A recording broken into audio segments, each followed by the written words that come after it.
I had to give a speech this morning at Auburn Hills and I almost broke up. Don't start this.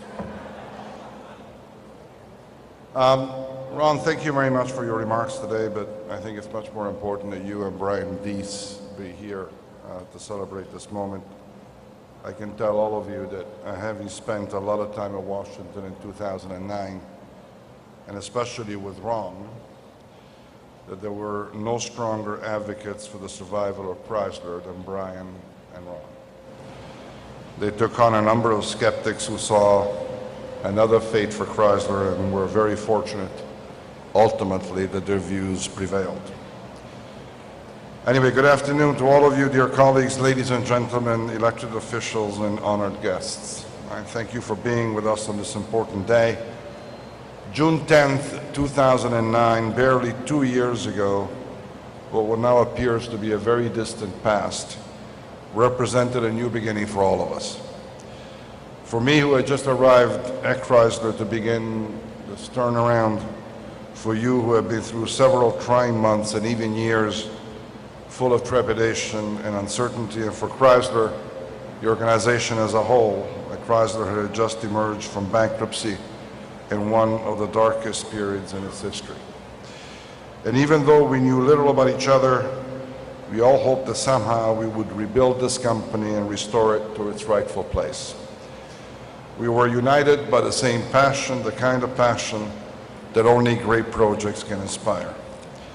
It was a day of celebration because after months of uncertainty, we finally knew that we had a chance to build a future. And we were encouraged by the fact that someone believed in us, and from that moment forward, we were able to take our destiny back into our hands.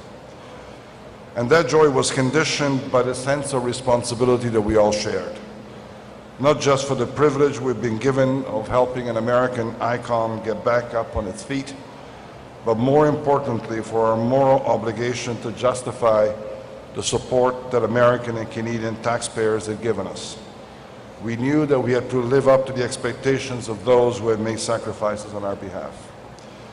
On that day, we made a promise to our fellow citizens, both in the United States and in Canada, that we would succeed and that we would repay their trust.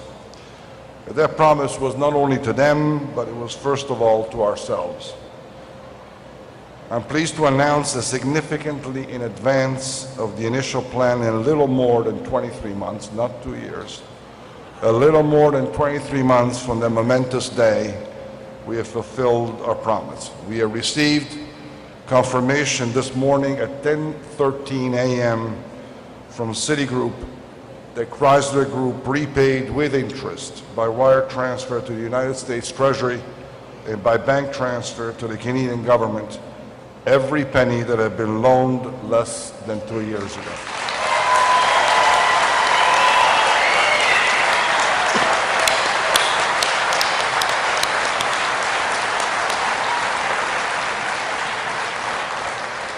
It happens rarely in life that we're given a second chance. We are fully aware that those credit facilities give us such a chance, enabling us to begin the important work that needed to get done. And we are still very, very grateful to President Obama and to his administration, to the Automotive Task Force, to the US, Canadian, and Ontario governments and taxpayers, to our unions who have partnered with us in this recovery, and I want to thank in particular the General for being here and for really being on our side as we started our process back in 2009. We need to thank Fiat for its engagement as an alliance partner and now as an equity investor in Chrysler, and for what were in many cases huge sacrifices made by many of our stakeholders. I received a phone call this morning from Vice President Biden congratulating Chrysler on having achieved this significant milestone, and I had the opportunity to once again thank him on our collective behalf, thank him and President Obama for the faith they placed in us 2 years ago. And on this day, I want to take this opportunity to publicly thank the leadership team here at Chrysler, the 25 people with whom I've had the privilege of working closely for the last 23 months in getting us this far. Without them, we would not be here. So please stand up and be recognized.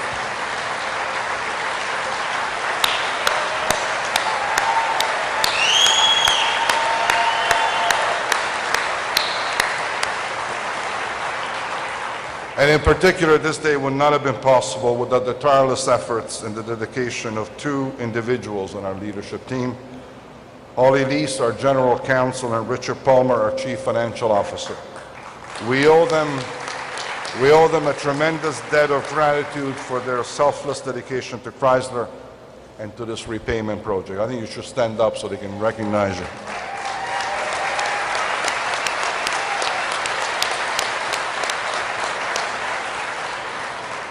Every single day for these past 2 years, we have been conscious of the moral responsibility we have to all those individuals and organizations and we have put all our resources into demonstrating that the sacrifice and their investment was worthwhile. I vividly remember how analysts and the press reacted when we announced that within a very short period of time we would fully renew our product range and get our financials back into shape. And I remember the skeptical and the patronizing looks on their faces, looks like the one that you might give a child when he announces that he's going to be an astronaut when he grows up. Well, we did it. We dared to dream big, and we delivered on that dream. We have presented 16 all-new products in just 19 months. We have begun to completely overhaul our production processes, introducing the highest quality standards in the world at all of our plants. And we have undertaken a profound transformation of our organization, introducing a new culture based on meritocracy and on accountability. And these principles have become a core part of our corporate philosophy, a philosophy where merit prevails over whom you know, and leadership over authority, the pursuit of excellence over mediocrity, the spirit of competition over egocentricity, and reliability over idle promises. These values form part of who we are today, and they need to be protected, and they need to be preserved. In the face of constant change, the sense of values we have enables us to be resilient, to stay true to the important principles of life that have no borders: justice, integrity, honesty, and respect for others. And these values guide our everyday choices and remind us of the importance of making those choices with rigor and with commitment, and with the full awareness of the consequences that it can have. And they're also the best guarantee that for our individual futures and for the future of Chrysler. It is these values and our hard work that have produced results. We have been achieving consistent, solid share gains in all of our markets. We closed the first quarter this year with the first positive bottom line result since the new Chrysler was born.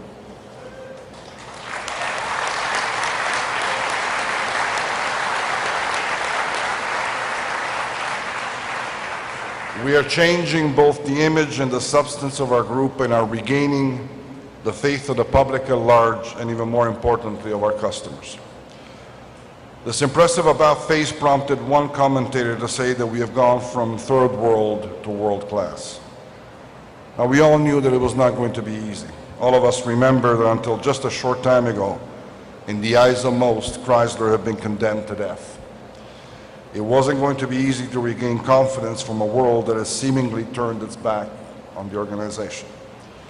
And for many of you, it was not easy to choose to stay here with some of your co-workers who thought they were working on the SS Titanic, chose to abandon ship even before the band had stopped playing. But easy is not a label you can give to anything which is truly worth doing. And building a new Chrysler definitely is something worth doing. For us, for our children, and for everyone who has trusted us. The past 2 years have also taught us a lot. They've made us more conscious of our abilities and confident in ourselves.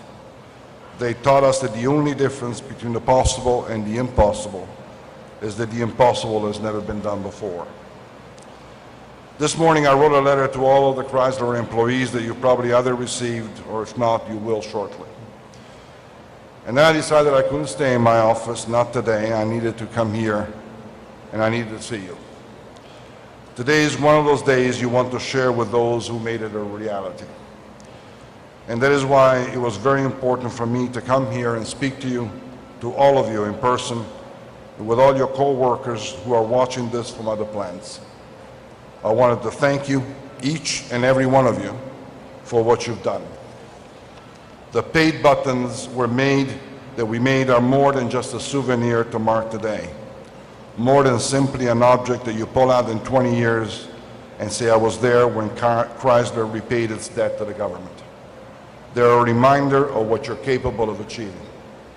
You have demonstrated that if confronted with courage and tenacity, no obstacle is insurmountable.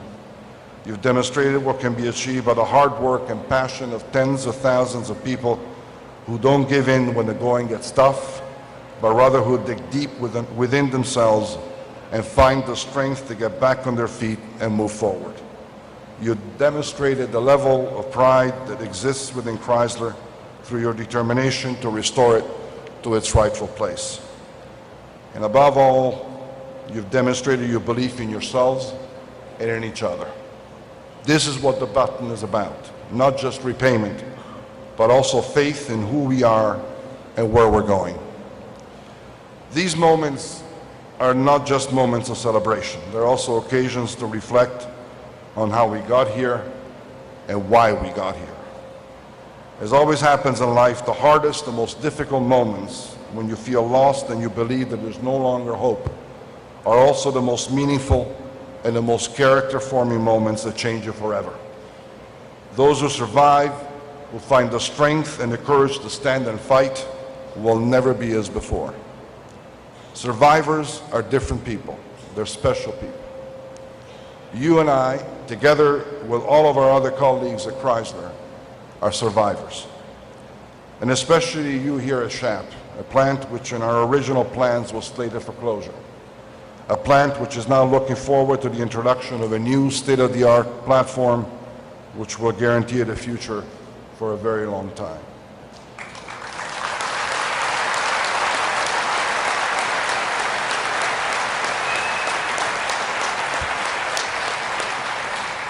We have collectively found the strength to fight against the death sentence placed on our company from the very beginning.